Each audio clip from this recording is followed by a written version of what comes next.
Yeah, Dee. Rebecca will help you and distribute those. And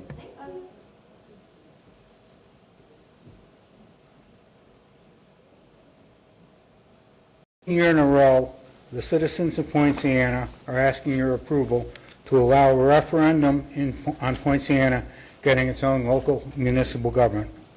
Last year, we submitted the required study and were told that no decision could be made until Tallahassee evaluations could be completed.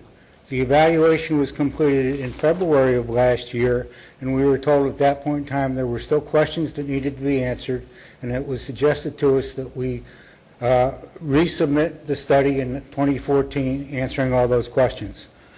We did submit that study. It was received in Tallahassee on August the 27th of 2014. At the time we submitted that study, we requested that it be evaluated by the staff committees in Tallahassee so that we could answer any additional outstanding questions about the study. We waited and waited, did not receive any response whatsoever.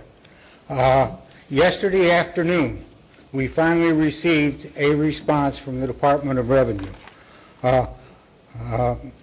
You can forget what the opponents have said. What the Department of Revenue said is that the Poinciana feasibility study met the requirements of the state statute for the incorporation of Poinciana. What the Department of Revenue study also said was that the numbers that we had used for state revenue sharing in the 2014 feasibility study were smaller than what they had calculated based on the current numbers available to them. So more money would be available to Poinciana than what we had included in the feasibility study. The Department of Revenue study speaks for itself. We're still awaiting the response to our request to have the Department of Economic Opportunity and the EDR evaluations to the study. We look forward to getting them back. We look forward to being able to address any questions that they may have raised. Only you can allow Poinciana to vote on forming its own municipal government. This is all about money and the services that a municipal government could provide to Poinciana. The 47,000 people living in Poinciana pay taxes to the state of Florida every day. You represent Poinciana to the state of Florida. Each time they turn on the water, flush their toilet, turn up the heat, turn down the air conditioning, visit the store, use their phone, or buy gas for their car, they send their tax money to the state of Florida. Today, that tax money doesn't get returned to Poinciana, it gets returned to the counties. The county governments decide how it's spent, and the county governments serve the entire county, both Polk and Osceola County. They don't serve Poinciana exclusively. They don't report to the voters of Poinciana exclusively. Only you can decide if Poinciana gets the opportunity to have a vote to decide if it wants to form its own municipal government. Without your support, that's not going to happen. Without the additional revenue that we can get from the state coming back to Poinciana, the county governments simply don't have the resources to provide the level of service to the 47,000 people living in Poinciana that the people living in a suburban community the size of Poinciana require in order to maintain an adequate lifestyle. The future of Poinciana is in your hands. Thank you. Members, any questions? Go ahead, Representative Cumbie. I've got a follow-up. Yes, sir. I think, and maybe Mr. Laytham can tell me, but I believe if the Department of Revenue says, based on the population, your portion of the revenue sharing is X, that X will come out of Osceola County's off their side of the ledger. Is that not correct? No. What the Department of Revenue study says is that based on the population that's in Polk County and based on the population of Poinciana that lives in Osceola County, there's a certain amount of revenue sharing that would come to Poinciana from Osceola County. There's a certain amount of revenue sharing that would come to Poinciana from Polk County. It breaks it down, showing what the impact of Poinciana Incorporation would be on each of the two cities in Osceola County, Kissimmee and St. Cloud. In other words, Poinciana would get revenue today that currently goes to the cities of Kissimmee and the cities of St. Cloud, Poinciana would get revenue from Polk County that today goes to the other 17 cities in Polk County that Poinciana residents do not get. In other words, we're not asking for additional money to be generated someplace else. What we're asking for is the money that Poinciana pays to the state of Florida today to be returned as a fair share of money to the people in Poinciana based on the population of Poinciana and the state calculations as to how much Poinciana pays towards the state. Mr. Chairman, it's my understanding, and I could be wrong, and you've been involved with this for a while, absolutely, but that those dollars are distributed and they're allocated based on population. So the city of Kissimmee or St. Cloud would receive based on their population, and that money, the rest of the balance, would go to the unincorporated Osceola County because it's all population driven. Maybe it didn't, I don't know, which would not be consistent with what you just said. So the money that Poinciana would get from Osceola County, the money that Poinciana would get from Polk County would be money that would be going to serve the unincorporated area based on the population of the unincorporated area at the time. I don't know, but that was my understanding. I mean, I know there's not money sitting in a vault somewhere saying, boy, wish somebody to incorporate. No, we're not talking about send this money out. We're not talking about taking any new monies. What we're talking about is allocating to Poinciana as a city money that other cities today are getting.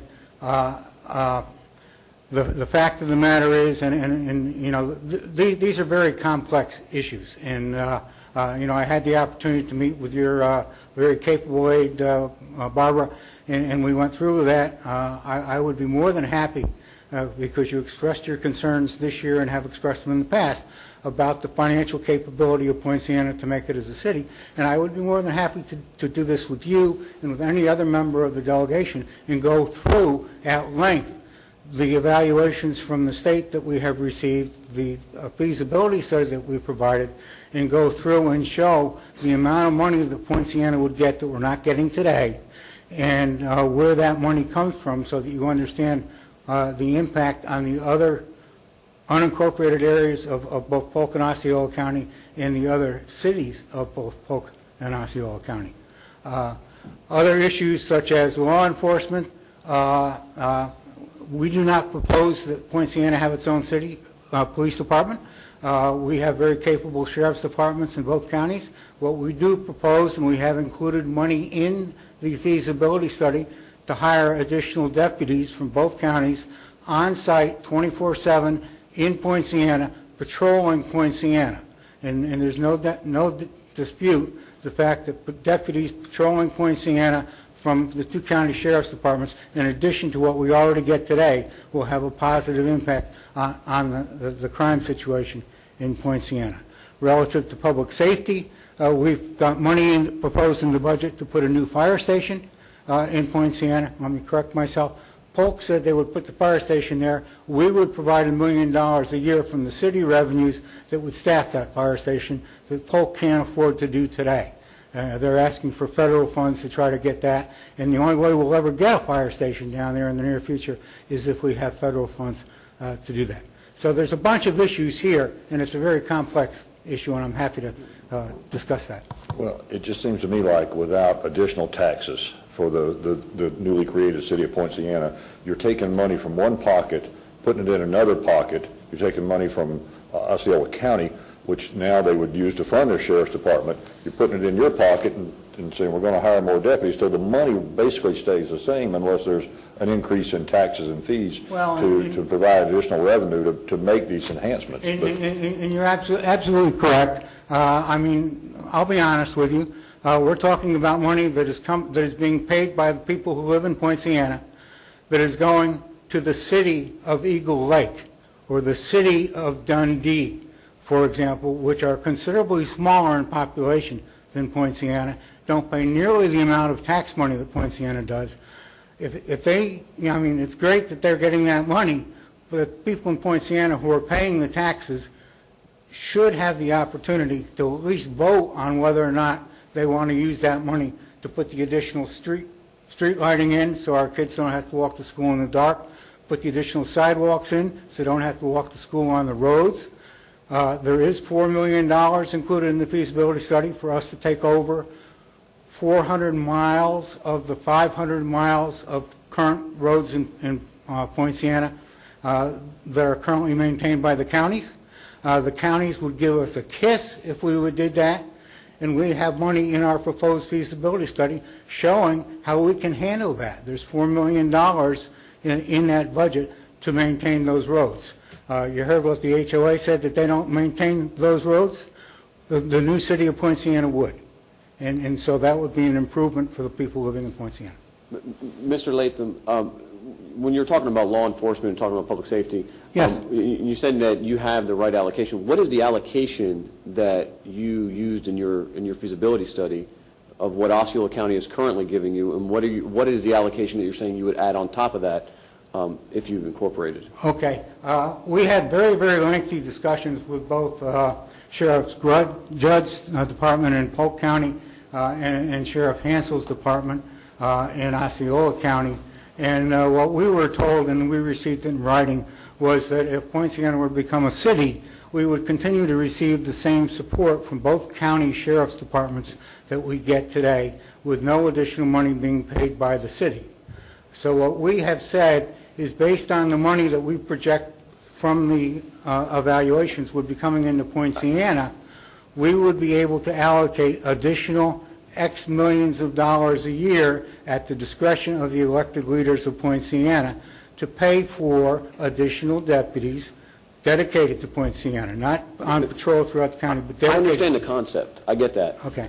I'm looking for the actual numbers. You had to base it off of something as far as the need. I mean, the sheriff, both Hansel and Judd, have probably said, this is what we put in Osceola County.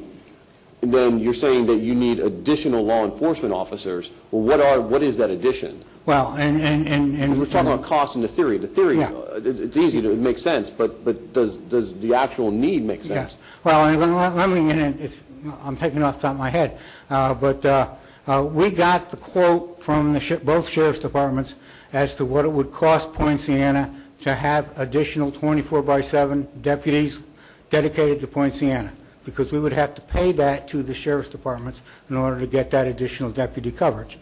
We then took that quote and in the feasibility study took some examples and said, okay, X millions of dollars could be used out of the budget for Poinciana that would bring in X number of additional deputies 24/7. I don't recall off the top of my head the exact number that we had in the feasibility study, but I'd be happy to pull out that study and sit down with you and show you where it shows that in there, where it shows what the cost is, and what the number of additional deputies that we would recommend be brought into Poinciana. In credit to the APV, they spend $250,000 a year for currently additional deputy coverage, which we get in Poinciana, which is it's not 24/7 additional deputies, but it is part-time additional deputies. That would stay in place.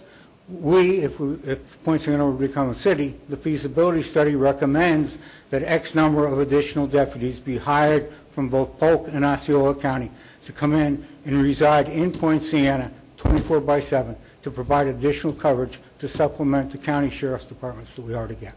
Senator Soto, recognized? May we be recognized for a brief series? Sure. Thanks.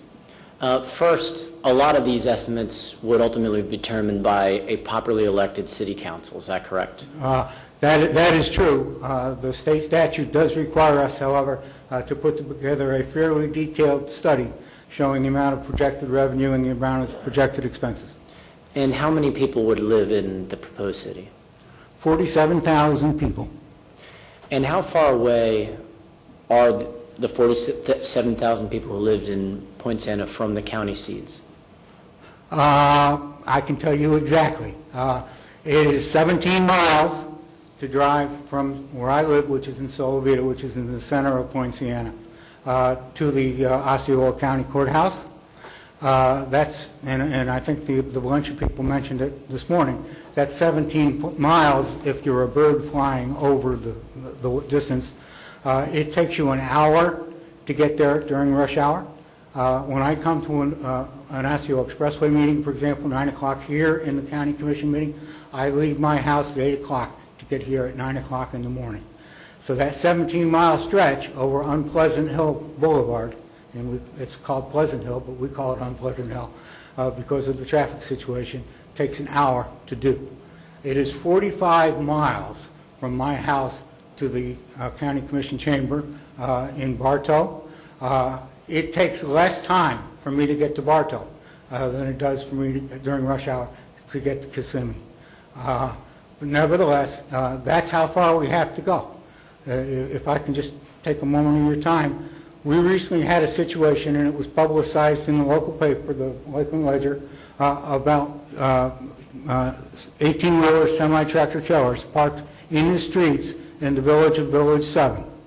The people in the village complained about it. They said, we need to get this taken care of. They went to the Association of Poinciana Villages. Poinciana Villages said, we can't do anything about it because they're parked in the middle of the street, and the street is owned by the county. They then went to the county code enforcement, and the county code enforcement people said, we can't do anything about it because they're in the street, and we only do code enforcement in the lands adjacent to the streets. So they then went to the sheriff. Sheriff Judd's deputies went out. He saw it. He said, yep, we got a whole bunch of tractor trailers parked out here. We can't do anything about it because there are no parking signs there. We had to go to Bartow, and we had to stand before the county commission of Polk County in order to get the county commission to approve putting no parking signs on specific streets in Poinciana. Now, Going on to my next question, so it's a large population that is relatively isolated from the county governments that they deal with, correct? most certainly is. And I think Representative Cumbie brought up a great point about this money doesn't just appear from the sky. It's going to be coming from different pots. So I guess the real question is Poinciana currently getting its fair share of funding relative to what it puts into both counties back in the form of services right now? Well, and all I can say, and I have to compliment the county commissioners from both counties, because I think that, they have to get approval from all members of the county commission in order to get anything passed, because majority does rule. They have bent over backwards to try to give to Poinciana probably more than our fair share of the unincorporated money that both of the counties have. Fact of the matter is that unincorporated areas are typically rural areas where there's a large, there's a small population and a very large land mass. In Poinciana, it's exactly the opposite. Poinciana is a very heavily populated area. I believe that the EDR report or the DEO report, when you see it, will say that there is a population density in Poinciana of 1.9 persons per acre, which is exceeding the state requirement as far as population density for Poinciana or for a city. But yet the unincorporated formulas and allocation of money treats Poinciana as if it were a rural area. And my last question, Mr. Chair, and thank you for the courtesy of a series. The biggest thing that's troubled me, and I don't have a position about whether Poinciana should be a city or not, is your voting rights within the HOA right now as it stands as a citizen. So explain to me, within each village, what kind of vote numbers, what kind of influence does the current developer have in electing the individual members on the board? Well, and it's not just the current developer, because what has happened in Poinciana, particularly since 2008, is that a large number of the distressed houses that fell into foreclosure have been purchased by large investment companies. For example, the second largest owner of properties in Poinciana is a investment company that is based out of Toronto, or it's based out of Canada. I'm not sure it's Toronto, but their headquarters is in Zurich, Switzerland. They own the second largest number of shares of voting rights in Poinciana. All they have to do is send one representative. It doesn't have to be a person who lives in Poinciana. It's the representative of that investor to the local board meetings, and they get to cast hundreds of votes to elect a member of each local board. And they own properties in each of the 9 villages, and so they get to cast hundreds of votes in each of the 9 villages to help select those local representatives that get to sit on the village boards. What then happens is that those who get elected to the village board, and by the way, we have a number of people who serve on those village boards here to talk to you today, but those people who then sit on the village boards go behind closed doors and sit down with the developers, and the numbers of votes based on the number of parcels that are owned are counted to determine who gets to sit on the board.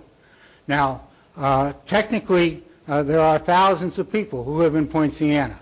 Can 1,000 people take time off from their work to show up and cast a vote in an election held at the APV?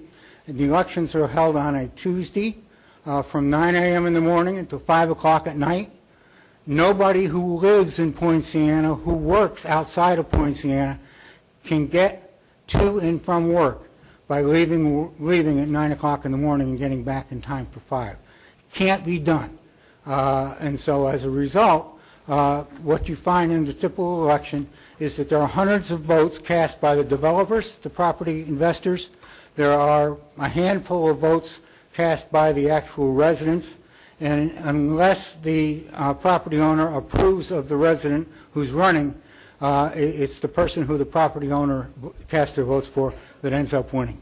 And we have actual copies of votes that have been cast in those elections showing that it was the property developers who cast the large number of votes that actually selected who got to sit on the board.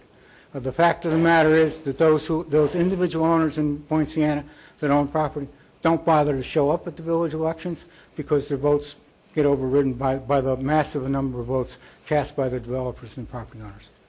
Mr. Laytham, if Poinciana was to become a city, what would be the difference in the HOA? Those owners would still own and still have that voting right in their HOA. We would do nothing different than what the HOA does. I mean, the HOA is a private corporation. They would continue to exist. They would continue to do what they do today.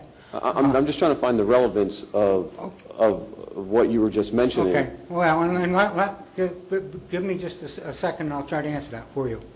One of the issues, and it's a major, major issue, is that the current Florida statute that regulates HOAs, which is Florida Statute number 720, is a toothless statute. There is no enforcement capability in that statute.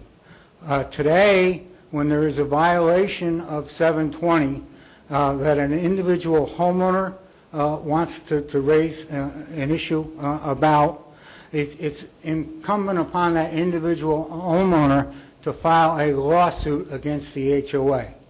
There are very few attorneys in the state of Florida that will take on lawsuits like that. We have talked to some of those attorneys. Does your city plan on writing legislation? Beg pardon? Does the city of Poinciana plan on writing legislation? I don't understand why we're going to Chapter 720. What the city of Poinciana could do, and here again it would be a decision made by the elected leaders of the Poinciana, is if there were flagrant violations of 720 that were impacting the city of Poinciana, then the city of Poinciana could act on behalf of the homeowners to challenge the HOA. The city of Poinciana would have much deeper pockets than the individual homeowners would, and so if it was a significant enough violation, the city of Poinciana could represent the voters of Poinciana in challenging the HOA. That doesn't happen today. And is that a motivating factor of why Poinciana should become a city? No, I don't believe that's the motivating factor. I believe the motivating factor is the fact that Poinciana as a city would have access to much more additional resources than it gets today, number one. Number two, Poinciana as a city would have elected leaders who would be accountable to the voters the individual voters of Poinciana as opposed to the homeowners of Poinciana. Keep in mind, 40% of the voters who live in Poinciana are not homeowners. They don't get to vote in the HOA elections.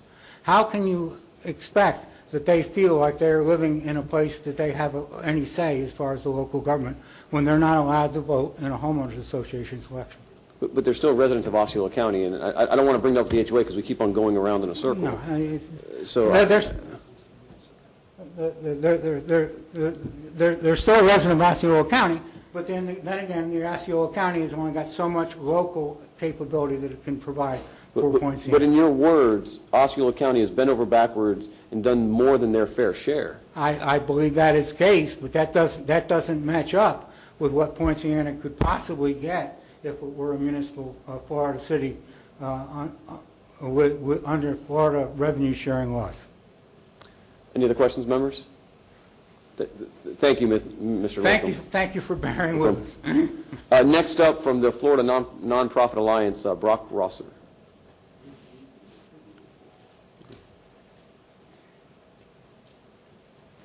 Good afternoon.